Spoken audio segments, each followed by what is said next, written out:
Mining Mongolia, an association with Mongolian Mining Journal. Hello, welcome to Mining Mongolia. In this edition of the program, we highlight some important issues related to the mining industry and Mongolian economy, including budget deficit, coal and gold export, mineral project valuation, and rare earth elements, and so on. Stay tuned. What is mineral valuation? Why proper mineral valuation is important to attract investment? Mrs. Sabanchimik talks to Itrahanga about the importance of following international norms in valuation of mineral resources. Mining Mongolia.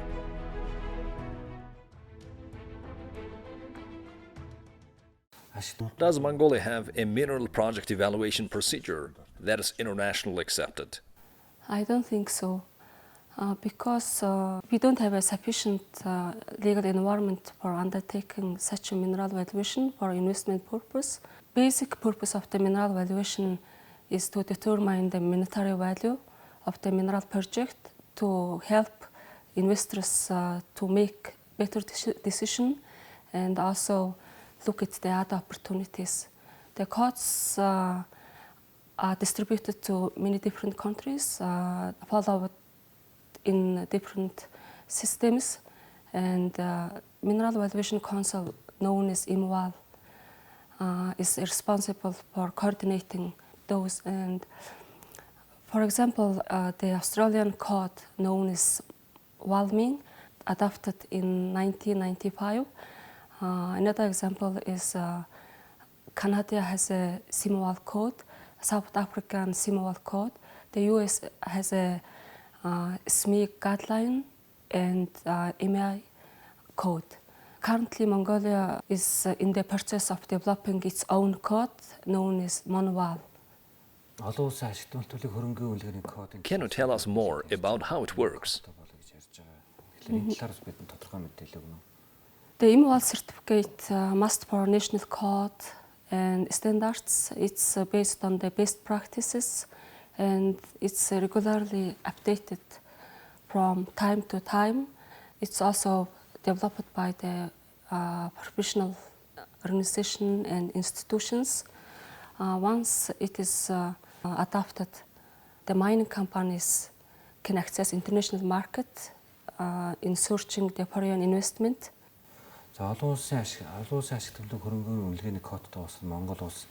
This will then give us more power in multilateral negotiations, right? Yes, I think so. It opens up international market for mineral valuation services provided by Mongolian professionals. Once they recognize MNB code, the professional ethics of people who work in accordance with the latest version of code would taken for granted. Why has it taken us so long to do mineral project valuation in ways consistent with international standards? There are some reasons. Firstly, we don't have acceptable and reliable methods and standards for undertaking a proper mineral valuation.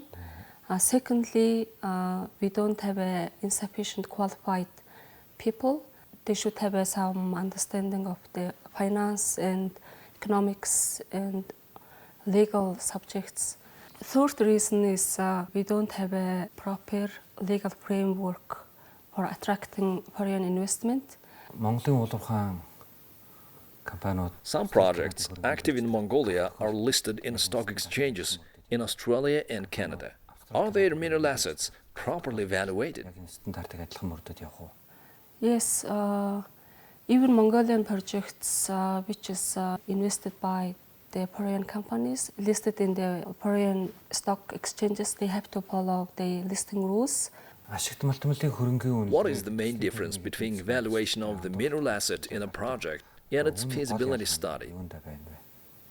Feasibility study is a detailed technical and economic study based on the ore reserve and engineering study including costs.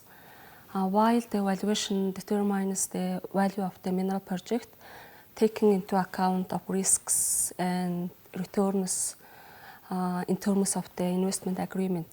Тэгэхээр энэ том орд газрын хөрөнгийн үнэлгээг яг мэрэгч How reliable and accurate are valuations of the Taung Talga deposit? илүү бодтой үнэлгээ гаргах бол There is no official information. The deposit has been valued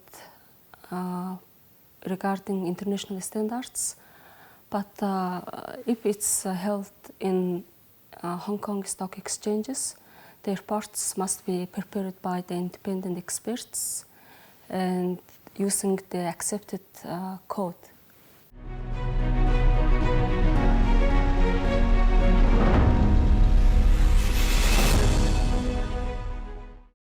The Parliament of Mongolia approved the amendments to this year's budget on August the 28th. Revenue is already 1.2 trillion Mongolian tugrus less than expected, and the budget deficit up to the end of June stood at 2.1 trillion MNT.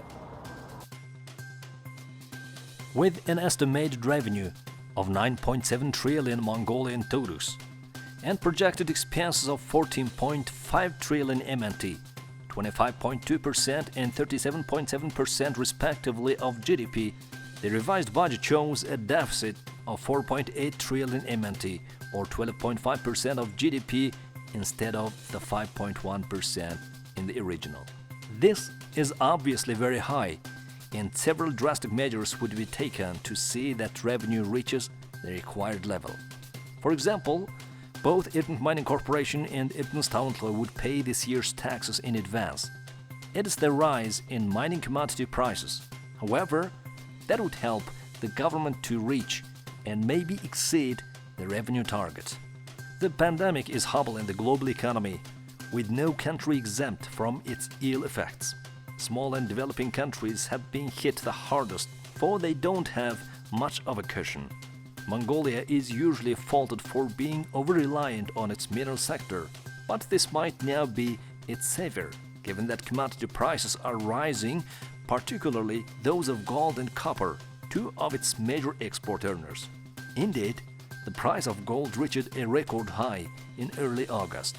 Coal export is right now a long way from its usual level, but things are getting better by the day.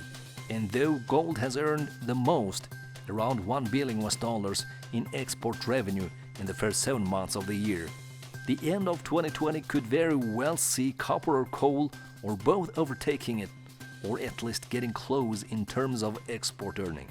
Copper price was $4,600 per ton in late March, but rose to $6,700 per ton in August. Three factors were behind this. China has been buying more. Supply from major miners in South America has been disrupted, and the copper inventory at the London Metal Exchange reached its lowest since 2006. The revised budget puts copper price at $6,400 per ton, and anything higher than that would make the finance minister happy. And prices could very well keep rising, as they did 10 years ago. The revised budget makes it clear that the government expects coal to recover much of the ground it has lost so far this year. Truck movement at the border has shown great improvement since Green Gateway regulations were put into force in August. Supply, however, is only one part of trade. How much we earn from coal export will also depend on the extent of demand in China. Nevertheless, recent indications have been certainly positive. The somewhat dramatic surge in gold export has kept the situation from looking bleaker, but this comes at a cost. More gold export means Mongol Bank is left with less gold.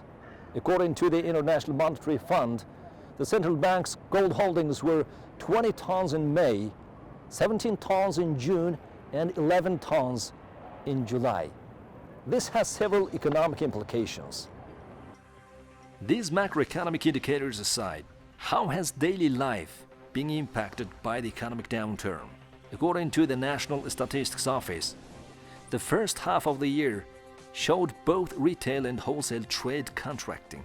Retail sales totaled 5.2 trillion Mongolian tugrus, which is 796 billion Mongolian tugrus, or 13.3% less year over year, while wholesale trade stood at 5.8 trillion MNT, 396 billion MNT, or 6.4% less year over year.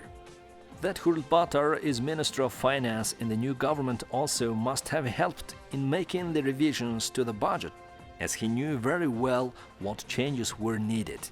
It is also interesting to see how he has retained his faith in the capacity of coal exports to boost revenue.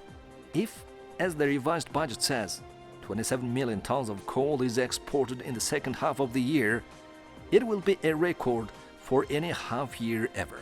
We shall not have to wait long to see if he was pragmatic or over-optimistic.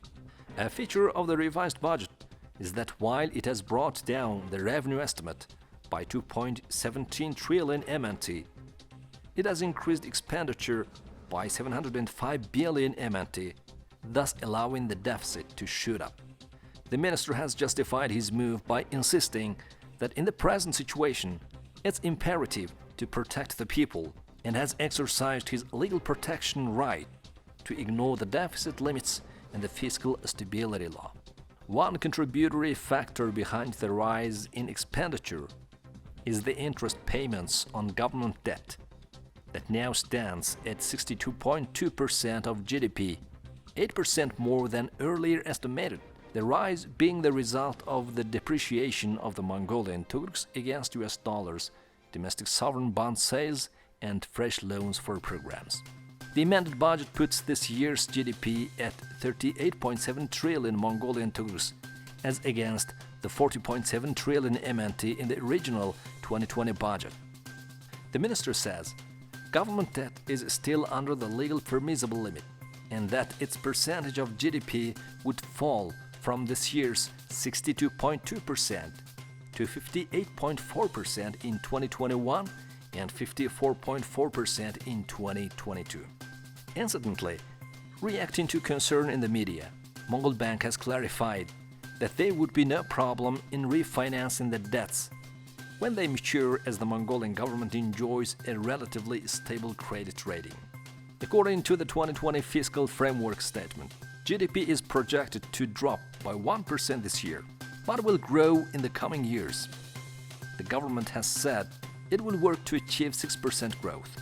Similarly, the budget deficit increases sharply this year, but will increase significantly next year, according to the budget forecast for 2021 to 2022.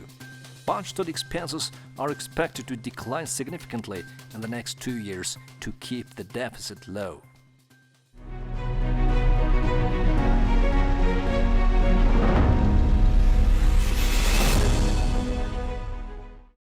We interviewed Mr. Temujin, the manager of a project unit set up last year to develop the legal environment for exploration, mining and extraction of rare earth elements. In the interview, he informed us of the development of the sector. Given the global demand for them, Mongolia can expect sizable foreign investment in its rare earth elements deposits. How can we use this opportunity? Today we are living in the era of the fourth industrial revolution, which require high-tech technologies in the special sectors like defense sector, health sector and energy sector. If I give you some examples, we have final products like X-ray, MRI products in the health sector, and as well as in the energy sector. Wind turbines require a significant amount of rare earths when it comes to the production. There are 4 confirmed deposits in Mongolia, which are Logingol, Mushkahotuk in Umunro province and Halzenburgte in Hoft province. Putting those deposits into economic circulation will be very good for Mongolian economy, as it diversifies the mineral exports. But when it comes to exploitation, it's not necessarily the same as copper or coal mining, which requires a vast amount of study, and it also requires lots of human resources when it comes to exploitations. So we have to use the mining methods with the eco-friendly. So when it comes to the exploitation of such deposit, it requires the academic and the private and the public partnership. The World Bank estimates that we have rare earth elements worth $10 billion. Why then has it taken us so long to begin thinking of them? It was always a niche sector. It actually came in spotlight in 2010 when actually China decided to restrict its exports, which has plummeted the rare earth prices, and the major rare earth industries actually came in shock, and they actually looked for new sources. Obviously, China has been the dominant player since the early 90s. It roughly controlled the 97% of the rare earths export. The highly developed countries like United States and the European countries and the China itself heavily reliant on the rare earths production. So that's why those countries actually heavily dependent on the Chinese rare earths export looked for the new source of the rare earths import. As I said, there were and still are and only few players in this sector. So for example, most of the world's rare earths demand was met by a US company up to say 1980. And since then the major producer has been the Bayanova iron and rare earth elements in Inner Mongolia, China. So as such, centralized production was serving everybody's needs. So other countries felt there is no urge to develop their human resources and the processing technology. How much is the proven reserve of rare earth elements in Mongolia, and exactly what rare earth elements do we have here in Mongolia, and how much geological studies have we made on them? According to the Mineral Resources and Petroleum Authority, the Mongolia has roughly around 3 million tons of rare earths in oxides. There has been significant studies has been done during the Soviet era, but since then the responsibility has fallen on the private companies. So as I said before, the work was taken up in a real earnest only after 2010, when groups of Germany, Japan and Finland came up here for the purpose. So cooperation with them has led to the many good results. Material basis of research work has been strengthened and the human resource has developed. All the 17 rare earths are found in Mongolian deposits, especially in the Gobi region. Mushkahotuk, Khotor and Logingol deposits have the light rare earths, whereas the heavy rare earths are prominently found in the Halzenburg deposit in the Hof province. Mining Mongolia.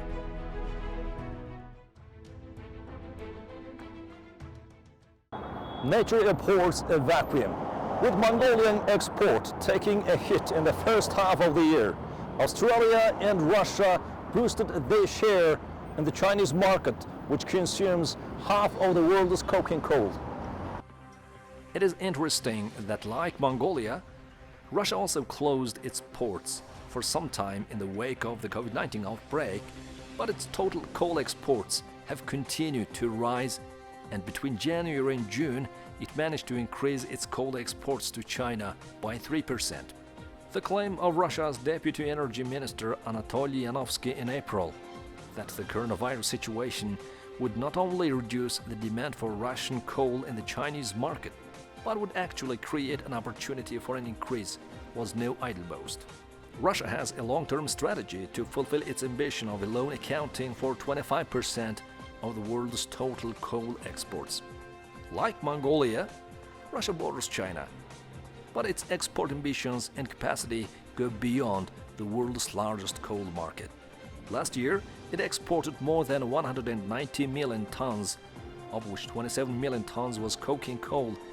It has taken up a long-term strategy of investing heavily in improving railway infrastructure and increasing seaport capacity to boost exports.